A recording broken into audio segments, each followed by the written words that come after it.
Hoy estamos comenzando un nuevo año. Hay expectativas seguramente que nos hemos hecho en para este nuevo año.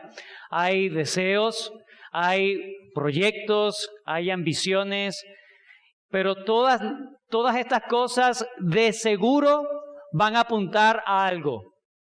Y es para todos. Todos quieren mejorar algo en este año, ¿cierto? Quiero mejorar algo. Quiero que algo, esto o aquello, sea mejor. Algo así ocurría con los esclavos en Estados Unidos en el siglo XVII.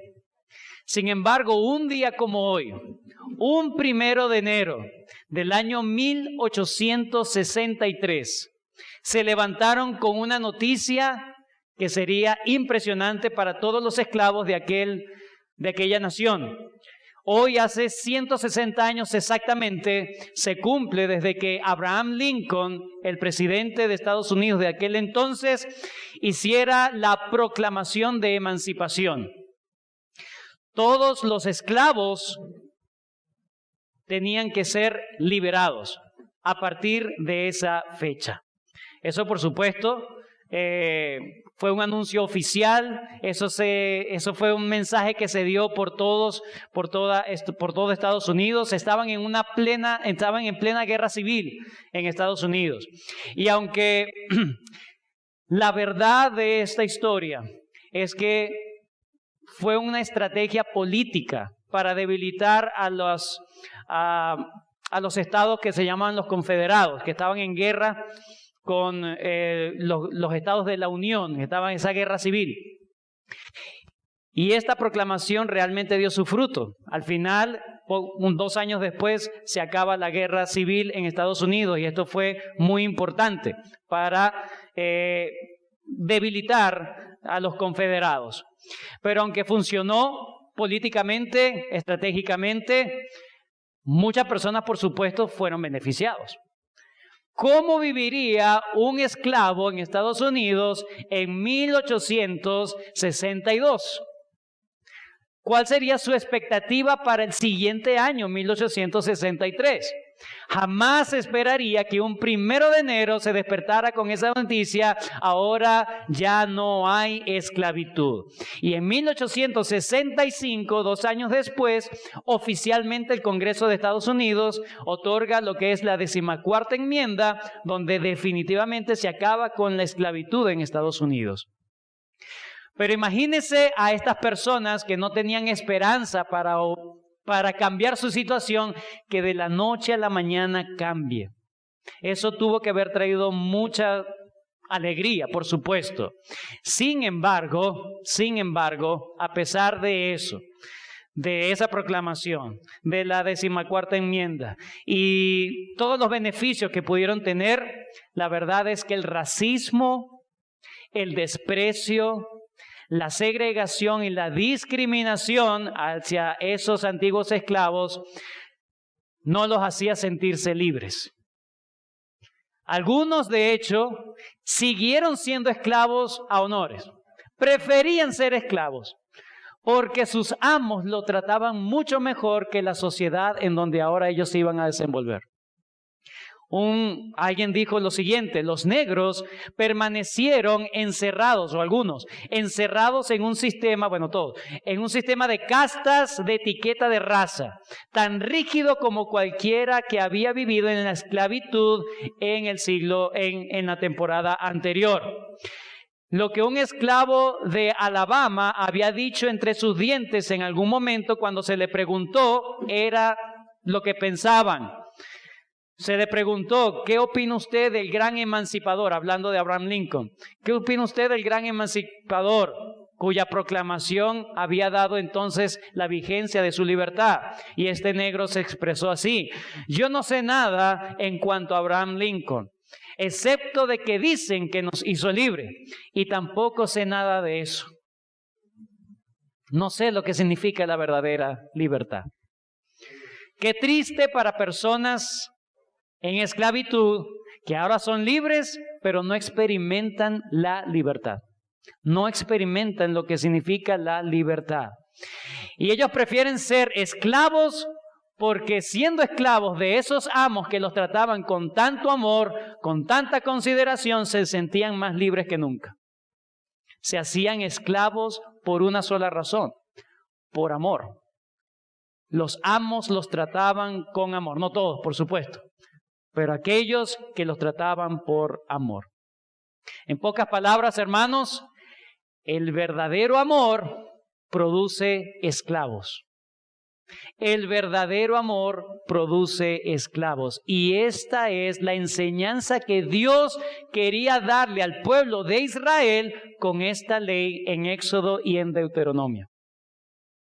Trátense con amor, porque de esa manera no solamente van a cuidar de sus esclavos, sino incluso que van a producir esclavos. Permítame hablar un poco del contexto de Éxodo 21. Permítame hablar del contexto de Éxodo 21. Éxodo 21 está después de Éxodo 20, ¿sí se dieron cuenta? Éxodo 20, hermanos, el Señor ha llegado a encontrarse con su pueblo y el pueblo está aterrado de todo lo que está viendo a los pies del monte de Sinaí. Versículo 18 del capítulo 19. Éxodo 19, 18. Todo el monte Sinaí humeaba, porque Jehová había descendido sobre él en fuego, y el humo subía como el humo de un horno, y todo el monte se estremecía en gran manera. La presencia de Dios se manifestó de una forma tan especial allí en el monte de Sinaí, que las personas tuvieron mucho miedo, mucho temor. Versículo 18 del capítulo 20 ahora. Versículo 18 del capítulo 20. Todo el pueblo observaba el estruendo y los relámpagos y el sonido de la bocina y el monte que humeaba, y viéndolo el pueblo temblaron y se pusieron de lejos. Ese es el contexto. Dios se presenta a su pueblo y hay una manifestación tan grande, tan poderosa de Dios, que a ellos les da terror estar allí en la presencia de Dios. Así que le piden a Moisés que vaya y hable, sea el interlocutor entre Dios y ellos, porque los 10 mandamientos se los dio el Señor con voz audible. Ellos estaban ahí escuchando la voz directamente de Dios, escuchando los 10 mandamientos de Dios, lo que se llama la ley moral de Dios. Dios se lo estaba dando y ellos ya no aguantaban más, así que le pidieron a Moisés que fuera y le pidiera que fuera el intermediario entre Dios y ellos. Moisés, por supuesto, acepta. Dios le dice que estaba bien. Y el capítulo 21 es la primera ley luego de los 10 mandamientos. Ley moral, los 10 mandamientos, y ahora empieza una ley civil. La ley de Moisés se divide en ley moral, ley civil y ley ceremonial. ¿Ok? Esta es la primera ley civil que se da después de los 10 mandamientos. Pero la pregunta que nos podemos hacer, ¿por qué Dios comienza hablando de una ley de esclavitud? ¿Por qué Dios comienza hablando de una ley de esclavitud? ¿Cuál es la razón? Bueno, lo primero que debemos entender, hermanos, es que esto presupone que iban a haber esclavos en medio de Israel. ¿Sí? Es decir, cuando Dios da la ley, significa que va a haber o va a seguir existiendo en el pueblo de Israel esclavos. Ellos vienen de ser esclavos en Egipto. Y ahora Dios le dice, ahora ustedes ya no van a ser esclavos, sino que van a pasar al otro lado. Van a ser propietarios de personas. Pero la forma en cómo ustedes deben tratar ahora a quienes van a estar a su cuidado, a su servicio, va a ser diferente al resto de las naciones. La ley civil en cuanto a la esclavitud iba a ser totalmente diferente porque ellos eran un pueblo totalmente diferente. Ellos eran el pueblo del verdadero Dios.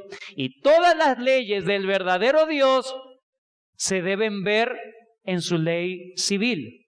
Ellos le pertenecen a un Dios amoroso, le pertenecen a un Dios tierno, le pertenecen a un Dios justo y sus leyes van a reflejar eso mismo. Éxodo 19, versículo 5. El Señor, antes de darles su ley moral, les dice por qué les va a dar la ley. Versículos 5 y 6. Ahora pues, si diereis oído a mi voz, guardareis mi pacto, vosotros seréis mi especial tesoro sobre todos los pueblos, porque mía es toda la tierra. Y vosotros me seréis un reino de sacerdotes y gente santa. Ustedes van a ser un reino diferente al resto de los reinos de la tierra. Un reino totalmente distinto porque ustedes tienen otro rey. Y note que, capítulo 21, el trasfondo del Éxodo capítulo 21, de esta ley de los esclavos, el trasfondo es la misma ley de la regla de oro que se nos muestra en Mateo 7:12. Donde dice, así que todas las cosas que queréis que los hombres hagan con vosotros, así también haced vosotros con ellos, porque esto es la ley y los profetas. Ya desde acá se va a manifestar, está basado lo que es la regla de oro. Trata a la otra persona como te hubiese gustado que te hubiesen tratado a ti. Entonces vemos esto, pero nos hacemos la otra pregunta. Pero ¿por qué en el estado teocrático de Israel Dios iba a permitir esclavitud? Sería una segunda pregunta. Bueno, hermanos, aquí el punto es que la esclavitud es producto del pecado. Ellos están en un mundo pecaminoso y la esclavitud formaba parte de ese mundo pecaminoso. Por un lado, ellos iban a conquistar nuevas tierras. La tierra prometida ellos lo iban a conquistar y esas victorias presuponen esclavos. Por lo tanto, ellos iban a ser ahora propietarios de esclavos de guerra. Pero esta ley no es para los esclavos de guerra. Esta ley es para esclavos hebreos. Note, versículo 2. Si comprares siervo hebreo. Deuteronomio 15. Nos vamos a estar moviendo entre los dos textos. ¿Okay? Éxodo 21 y Deuteronomio 15. Versículo 12. ¿Cómo que comprar siervo hebreo? Versículo 12. Si se vendiere a ti tu hermano hebreo o hebrea. Entonces, en un mundo caído, los hebreos que no fueran piadosos y fieles a la ley, tarde o temprano iban a caer en pobreza. Eso era parte de los juicios de la ley de Dios. Iban a caer en pobreza por sus por sus pecados, su mal manejo de sus heredades, por cualquier razón, por sus pecados iban a caer en pobreza. Una manera de salir de la pobreza o una manera de pagar a los acreedores era hacerse esclavo. Pero estaba prohibido hacerse esclavo de forma permanente. Por eso es que esa esclavitud era de forma temporal. Te servirá 6 años. 6 años solamente te servirá. Es decir, un esclavo que tenía esperanza de salir en el año 7º. Así que para legalizar o para legislar cómo van a tratar a los demás, entonces no solamente garantiza que la persona iba a pagar con su vida a sus acreedores la deuda, sino que también iba a salir de la pobreza. Deuteronomio 15, más adelante dice, versículo 13, y cuando lo despidieres libre, no le enviarás con las manos vacías. Le abastecerás liberalmente de tus ovejas, de tu era, de tu lagar. Le darás de aquello en que Jehová te hubiere bendecido y te acordarás de que fuiste siervo en la tierra de Egipto y que Jehová tu Dios te rescató. Por tanto, yo te mando esto hoy. Un hombre, un hebreo, que hubiese caído en la pobreza, tenía la oportunidad de esclavizarse por un tiempo definido y salir de la pobreza porque iba a salir abastecido por ese amo. Ahora esas cosas le iban a pertenecer. Miren cómo es la ley de Dios cuidando a su pueblo aún en medio del pecado. Pero la mañana de hoy, hermanos, solamente me voy a concentrar en los versículos 5 y 6 de Deuteronomio 21. Versículos 5 y 6 de Deuteronomio 21. ¿Por qué? Éxodo 21, gracias. De Éxodo 21, los versículos 5 y 6. En eso va a estar concentrado el sermón de esta mañana. ¿Por qué esta introducción tan larga?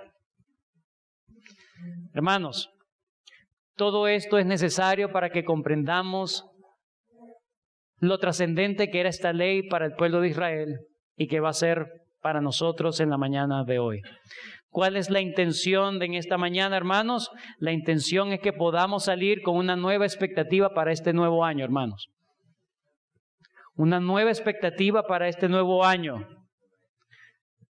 Si este amor humano podía producir esclavos, ¿cuánto no puede producir esclavos para la gloria de Dios el amor de Dios dispensado en nuestras vidas? Cuando pensemos en el amor de Dios, no queda de otra que decirle: Señor, me entrego. Orádame la oreja con esa lesna de tu amor, Señor. Quiero ser tu esclavo para siempre.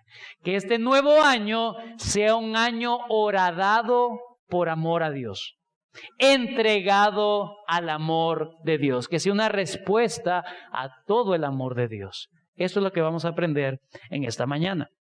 Note también, hermanos, para darle el bosquejo de cómo vamos a aprender esto, para darles el bosquejo, hermanos, todos estos versículos no hablan tanto del esclavo, hablan del amo, cómo el amo debe hacer. Por lo tanto, se nos habla del carácter del amo y de la piedad del amo. Así que son 3 puntos que vamos a ver en la mañana de hoy. Número 1, la fuente del amor de ese amo para producir ese esclavo. La fuente de amor de ese amo para producir ese esclavo. En segundo lugar, el testimonio público que se da del amor de ese amo para producir al esclavo. El testimonio público de ese amor que tiene el amo para producir al esclavo. Y en último lugar, vamos a ver la nueva relación que existe entre ese amo y ese esclavo que se ha hecho por amor. La nueva relación que existe entre ese amo y ese esclavo que se ha hecho por amor. Vamos a ver nuestro primer encabezado. Número 1, versículo 5. Y si el siervo dijere, capítulo 21, versículo 5. Y si el siervo dijere, yo amo a mi Señor. Yo amo a mi Señor. ¿Por qué él ama a su Señor amo? ¿Por qué lo ama? ¿Por qué será que lo ama? Note que los primeros dos versículos de Éxodo 21, hermanos, nos hablan acerca del cuidado que deben tener los hebreos con sus hermanos hebreos que se dan en esclavitud. Estas son las leyes que les propondrás. Si comprares siervo hebreo, 6 años servirá, mas el 7º saldrá libre de balde.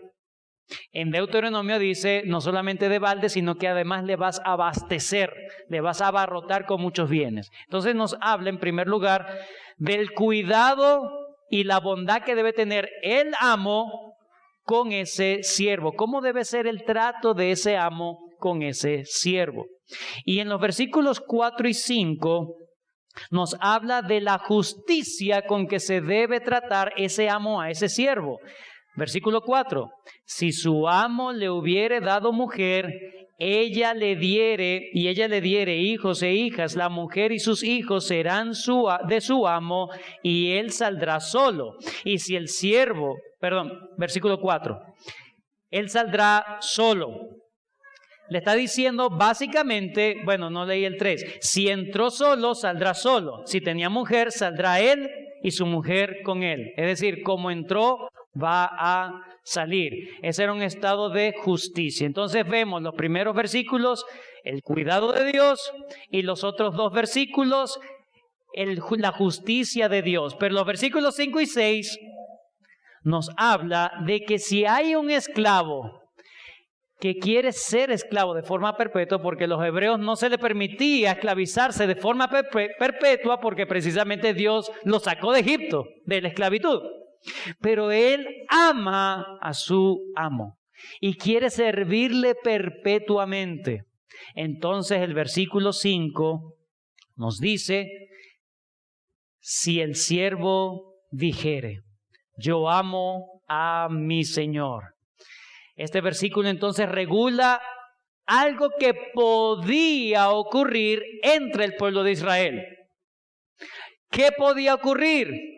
Que un esclavo amara verdaderamente a su amo, como respuesta del amor del amo hacia él. Note lo siguiente, hermano, la clave de todo es el trato del amo con el siervo. Esa es la clave.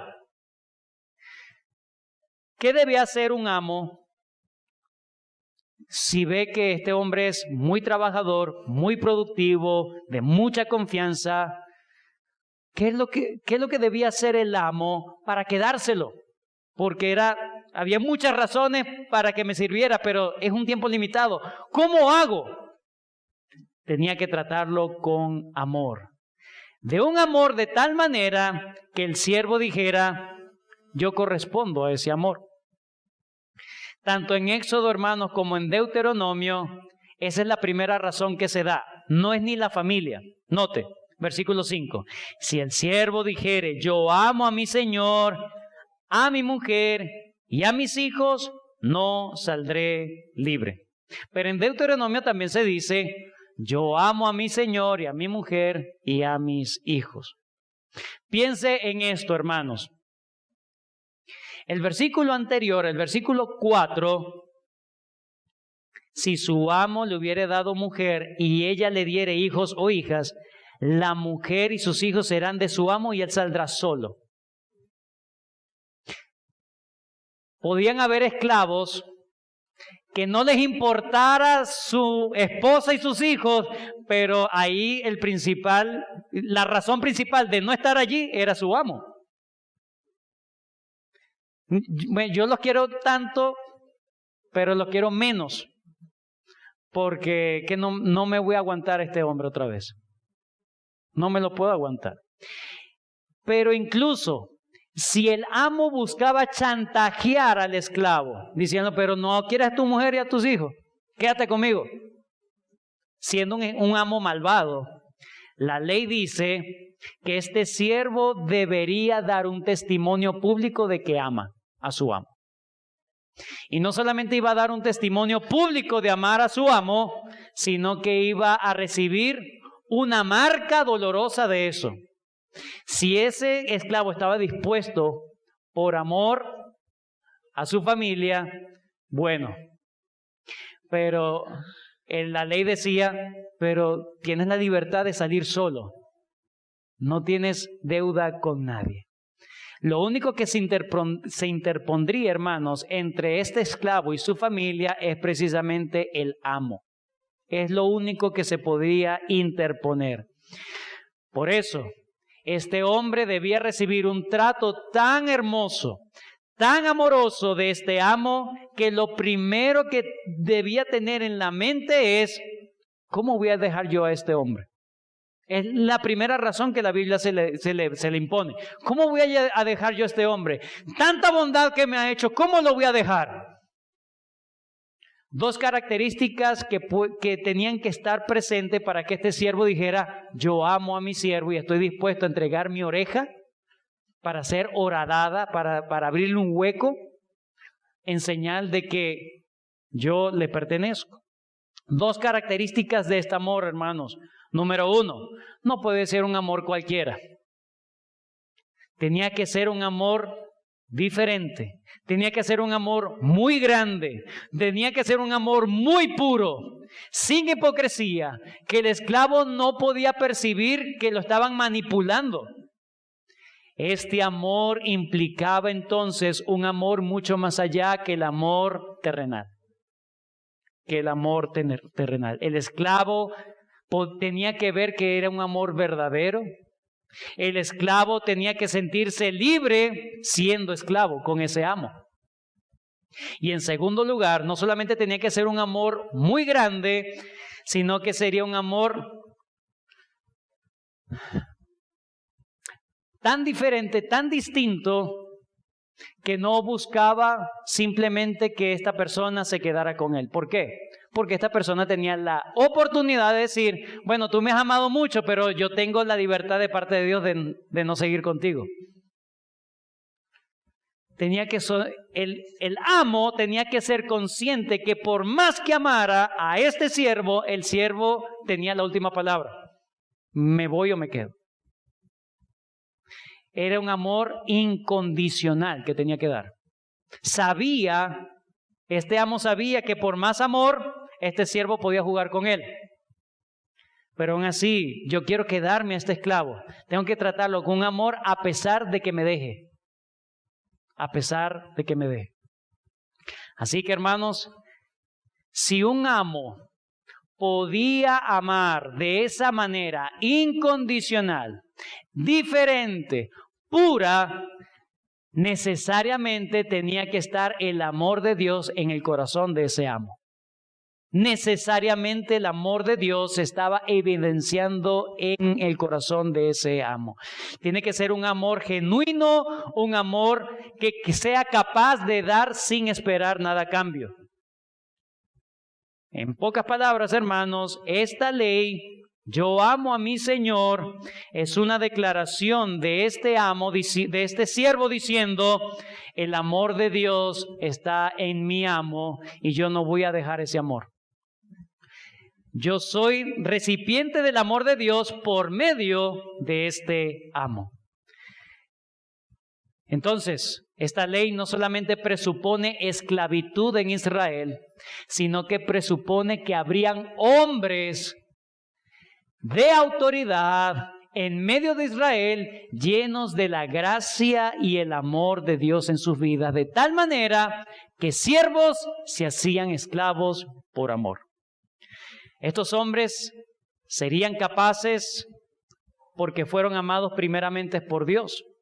Recuerden que en Deuteronomio, lo volví a perder, Deuteronomio 15, si no me equivoco es el versículo 15 también, efectivamente, 15:15, Deuteronomio 15:15, y te acordarás de que fuiste siervo en la tierra de Egipto y que Jehová tu Dios te rescató. Por tanto, yo te mando esto hoy. Estos hombres serían capaces de dar ese amor porque fueron recipientes del mismo amor. Ellos fueron rescatados por el Señor. Dios le mostró ese amor, así que ellos, al experimentar ese amor de Dios, ellos lo podían dar entonces a su prójimo sin esperar nada a cambio. Por lo tanto, hermanos, no es un amor como el mundo da amor. Hermanos, este no es un amor egoísta, no es un amor que manipula, no es un amor que busca lo suyo propio, no es un amor que no se goza de la justicia, no es un amor jactancioso, vanidoso, no es un amor que nunca deja de ser, es un amor como el de Dios. Pero para dar ese amor, tiene que haber tenido ese amor. La persona que experimentaba ese amor por parte de su amo, no le quedaba de otra que entregarse a la fuente de ese amor. Eso es lo segundo. Deuteronomio 21, una vez más. Éxodo 21. Y si el siervo dijere, yo amo a mi Señor, a mi mujer, a mis hijos, no saldré libre. Versículo 6. Entonces su amo no por obligación, sino porque él lo decidió, lo llevará ante los jueces y le hará estar junto a la puerta o al poste. Se necesitaba una certificación pública de que lo que estaba diciendo el esclavo era verdadero. No iba por chantaje, no iba por obediencia al amo, sino que iba con un corazón sincero de decir, yo amo a mi Señor y estoy dispuesto a entregarme por completo, eternamente, al servicio de Él. Entonces su amo lo llevará ante los jueces. Ellos iban a certificar de que eso fuera verdad. Y no solamente se necesitaba un certificado, sino también una muestra, un testimonio, una prenda de que eso era así. Hermanos, el hecho de que el esclavo fuera ante las autoridades civiles de Israel estaba dando un testimonio no solamente de su amor a su amo, sino un testimonio público del amor del amo hacia él. Y que el amor del amo hacia él, en todos los años en que estuvo bajo el cuidado de ese amo, fue un amor inalterable, fue un amor continuo en todos esos años. Piensa en lo siguiente, hermano. ¿Cómo sería el trato diario de ese amo con el esclavo? ¿Cómo sería en todos esos años? ¿Cómo serían las conversaciones entre este amo y ese esclavo durante ese año? ¿Cómo alimentaría este amo a su esclavo? ¿Cómo lo corregiría cuando se equivocara? ¿Cómo sería su forma de mandarle hacer las cosas a este siervo? ¿Cómo cuidaría en todos esos años en los momentos en que el siervo se enfermó? Tenía que haber sido un trato muy especial, porque el siervo dijo, yo amo a mi Señor, yo amo ese amor, yo amo a ese hombre como me ha tratado. Pero no solamente eso, hermanos, la ley en capítulo 20, versículo 8, acuérdate del día de reposo para santificarlo. 6 días trabajarás y harás toda tu obra, mas el 7º día es reposo para Jehová tu Dios. No haga en él obra alguna, ni tú, ni tu hijo, ni tu hija, ni tu siervo, ni tu criada, ni tu bestia, ni tu extranjero que está dentro de tus puertas. ¿Cómo hubiese sido la vida piadosa de este hombre, de este amo, que este siervo decía, este hombre realmente está en la ley de Dios? Realmente está bajo la ley de Dios. ¿Habían hombres así en Israel? Ciertamente. Un ejemplo. En Ruth, capítulo 2, versículo 4, se nos habla de un hombre llamado Booz, que llegó a ser el tatarabuelo, ¿cierto?, del rey David.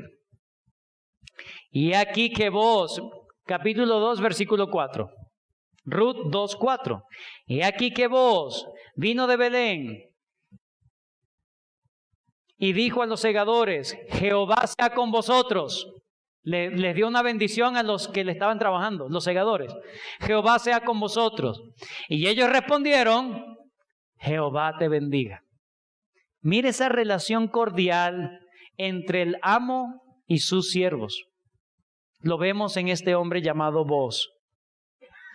Así que cuando iban ante los jueces, cuando iban ante los ancianos, se estaba dando una evidencia entonces de forma pública del amor que había en ese amo. Este esclavo no solamente estaba trayendo honra al nombre de ese amo. ¿Quién es tu amo para que tú te entregues por amor a él?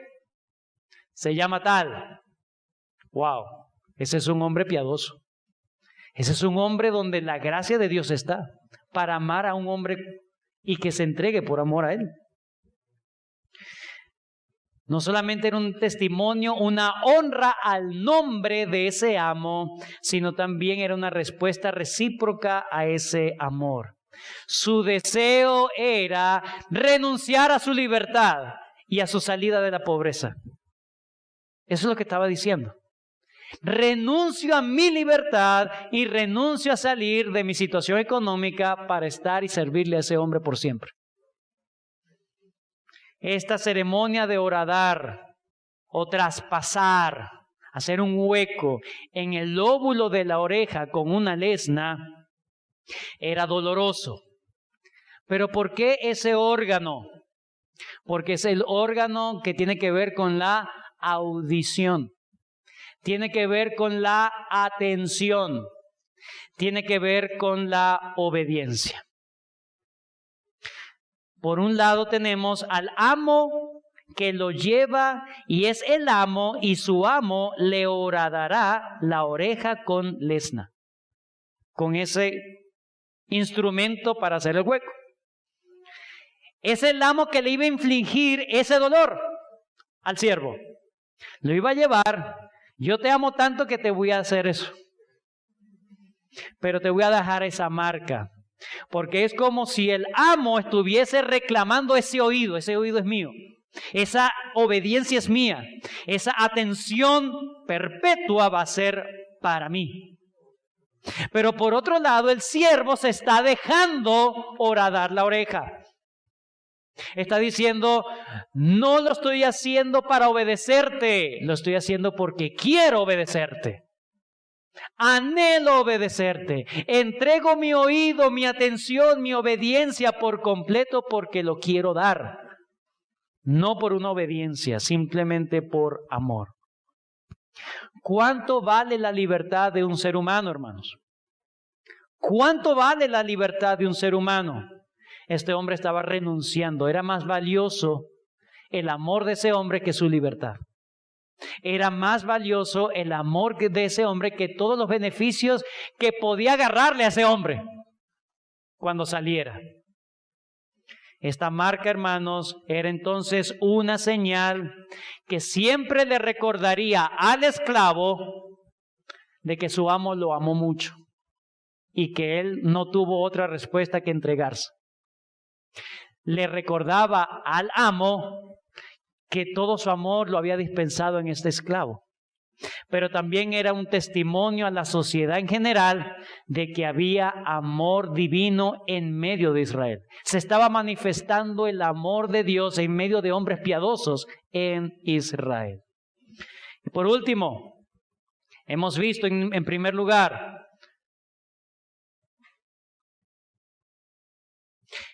hermanos, hemos visto lo siguiente. La fuente de ese amor. ¿Cuál era la fuente de ese amor de ese amo? Dios.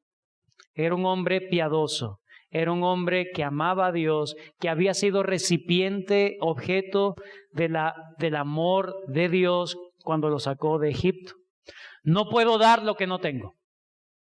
Y en segundo lugar, hemos visto el testimonio de ese amor de ese amo que produce siervos. Por último, hermanos, ¿cómo sería la nueva relación entonces, luego de que es horadada la oreja de este siervo? ¿Cómo sería esta relación ahora? ¿Cómo sería esa relación? La nueva relación entonces entre este amo y este siervo ahora.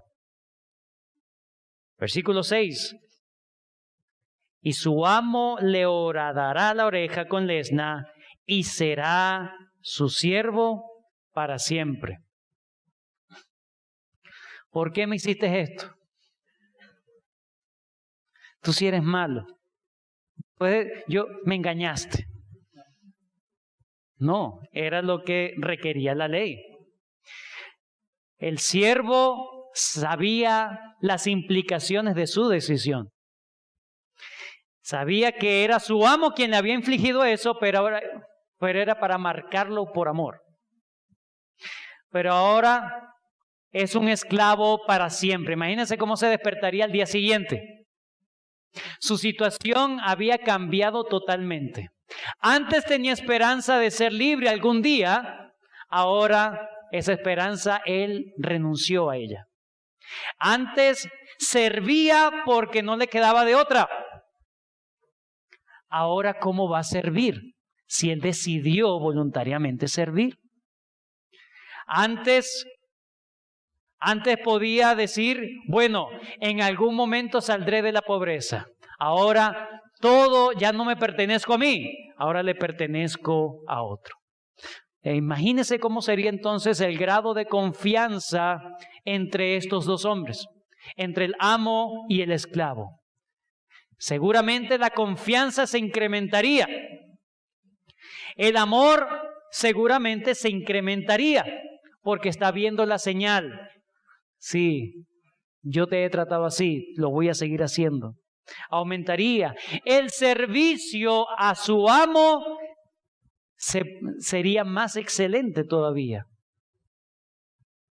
La lealtad, la fidelidad, la humildad y sobre todo, hermanos, la alegría de servir a ese amo que ama. La alegría, el gozo. Por fin puedo decir que te voy a servir para siempre. Piense en esto, hermanos. ¿Cómo sería el gozo a la hora de servir a su amo? ¿Cómo sería el gozo en el momento en que su amo le diga, Jaime, Pedro, ven? ¿Cómo sería ahora? Ya no sería pesado. Ahora hay una muestra, hay una evidencia, hay un testimonio, hay una prenda de que dice, yo te voy a servir con todo el corazón, con todo el alma, con todas mis fuerzas. Cuánto agradecimiento de que su amo lo hubiese aceptado. Yo amo a mi amo. Y el amo, no, pero yo no te amo a ti.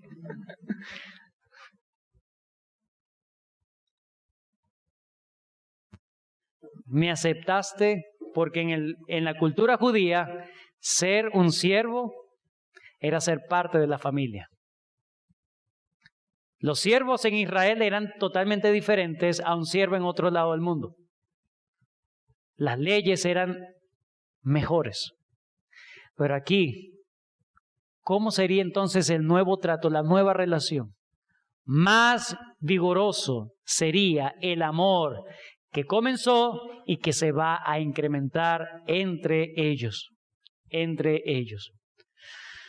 Vemos entonces, hermanos, en esta reflexión de esta ley de los esclavos, cómo el Señor quiere que entendamos el poder de su amor. El poder de su amor. En conclusión, esta ley nos habla del poder del amor de Dios. Un amor que no solamente cuida, no solamente protege, no solamente dignifica y hace justicia a los más débiles, sino que es un amor que produce esclavos. No solamente lo cuida, no solamente le hace justicia, sino que produce al esclavo. Este hombre se entregó por amor. Hermanos, el corazón de esta ley es manifestar no el carácter del amo, no el carácter del esclavo, sino el amor de Dios. El amor de Dios que inundó el corazón de ese amo y que inundó también el corazón de ese esclavo para renunciar a lo terrenal y dedicarse a servir a su semejante. En medio de un mundo caído, este amor, esta ley de los esclavos es una ley de amor. Todo el mundo iba a evidenciar de que existe en Israel un amor diferente y que no sabemos cómo es ese amor porque no estamos en medio de Israel. Eso es lo que tenía que pensar el mundo entero. Aplicaciones. ¿Cómo se aplica esta enseñanza, hermanos? En primer lugar, se aplica perfectamente al amor intratrinitario entre Dios el Padre y su Hijo Jesucristo. Cristo se entregó por amor a hacer la voluntad del Padre. Se humilló a sí mismo, haciéndose siervo, y estando en la condición de siervo, se humilló hasta lo sumo, y todo lo hizo por amor a la voluntad de su Padre. Juan 17.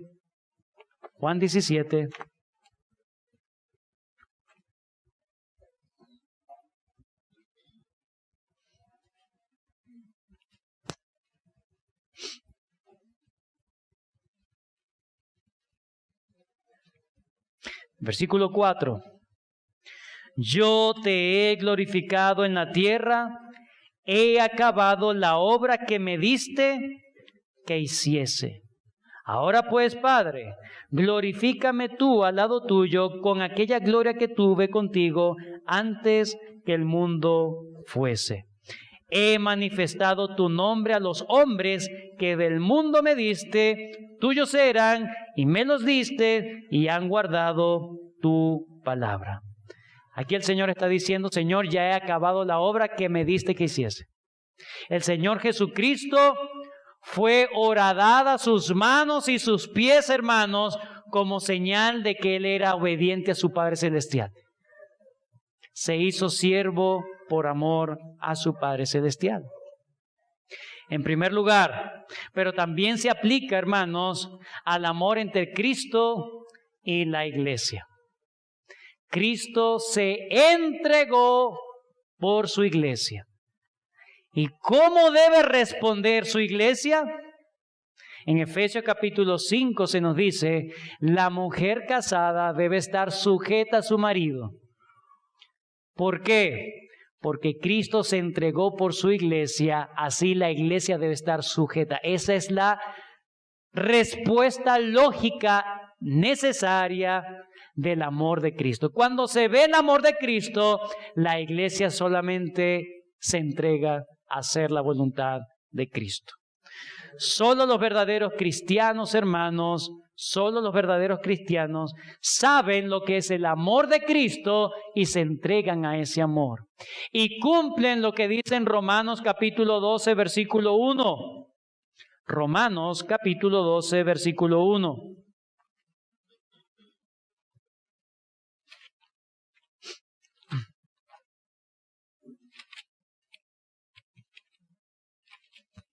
Así que, hermanos, os ruego en vista de las misericordias de Dios, que presentéis vuestros cuerpos en sacrificio vivo, santo, agradable a Dios, que es vuestro culto racional. Cuando nos damos cuenta del amor de Dios, cuando somos objetos del amor de Dios, la respuesta lógica, vuestro culto racional es entregarte de forma voluntaria al servicio de ese gran amor. Y por último, ¿cómo se aplica esto? Se aplica en la relación que hay entre los miembros de una iglesia y entre las familias que son creyentes, entre los miembros de la iglesia y en las familias que son creyentes. Solo los creyentes pueden perdonar a sus hermanos, a su prójimo, porque ellos han sido perdonados por Dios. Solo los creyentes, hermanos, pueden servir a su prójimo con alegría, porque Cristo se ha entregado por ellos. Solamente los esposos cristianos son capaces de amar como Cristo amó a la iglesia, porque ellos han recibido el amor de Cristo. Solo los padres cristianos pueden amar a sus hijos de una manera tan pura, de una manera que a los niños no les desagrade estar en su casa. Que los niños no digan, ¿cuándo saldré libre de esta casa? Debe haber amor de Dios en estos padres. Solo los cristianos tenemos esa facultad. Y en este nuevo año 2023, ¿cuál será nuestro deseo? ¿Cuál es nuestra meta? ¿Cuál es nuestra expectativa? Hermanos, si descuidamos el conocimiento del amor de Dios, descuidaremos nuestro amor a Él. Y eso se evidenciará en una vida fría en cuanto a las cosas de Dios. Se evidenciará en una vida menos entregada a las cosas de Dios. Se evidenciará en una vida cristiana mediocre. Cuando digo mediocre, estoy hablando a medias. Como si Dios se mereciera eso. Cuando nos descuidamos de ver el amor de Dios por nosotros, Cuando no descuidamos de eso, nuestras vidas cristianas van a seguir como fueron el año pasado y no van a mejorar. No, el año pasado fue mejor. ¿No crees tú que puedes mejorar más? No, el año pasado fui peor. ¿No quieres mejorar este año? ¿O ya los has alcanzado todo? ¿Cuál es tu deseo entonces en este nuevo año? Hermanos, necesitamos que en este nuevo año podamos conocer, hacernos más conscientes del amor de Dios por nosotros, para amarle más, para entregarnos más a Él, para ser esos siervos que entregan sus oídos a su palabra. Y que nosotros podamos no solamente experimentar ese amor, sino también dispensar ese amor a nuestro prójimo. Que el Señor nos ayude y que en este nuevo año pueda ser un año horadado para la gloria de Dios. Oremos. Gracias, Señor, por este tiempo.